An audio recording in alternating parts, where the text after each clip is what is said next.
আলহামদুলিল্লাহি ওয়াহদা ওয়াসসালাতু ওয়াসসালামু আলা মান লা নাবিয়্যা বা'দা।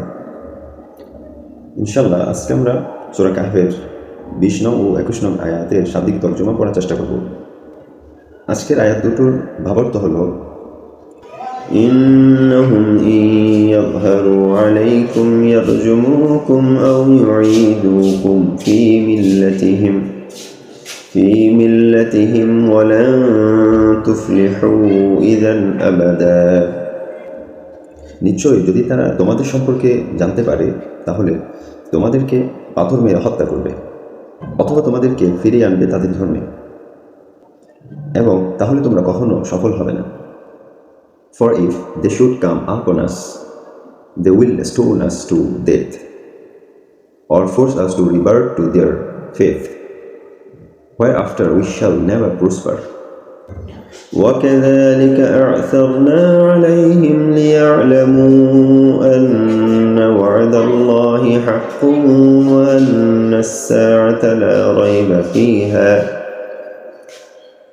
إذ يتنازعون بينهم أمرهم فقالوا بنوا عليهم بنيانا ربهم أعلم بهم قال الذين غلبوا على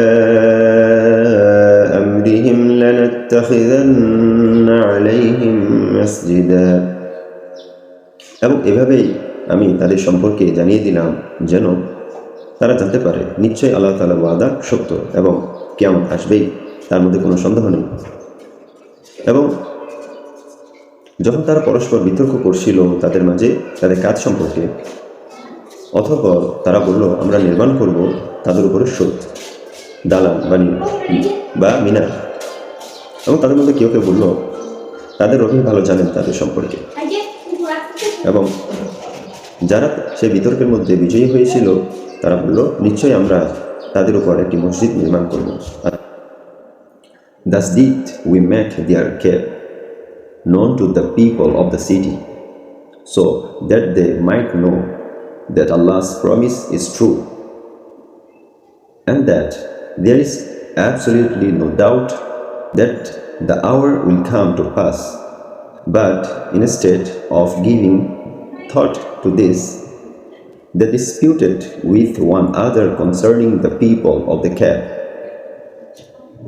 some saying, build a wall over them, but those who prevailed over their affairs said, we shall build a place of worship over them.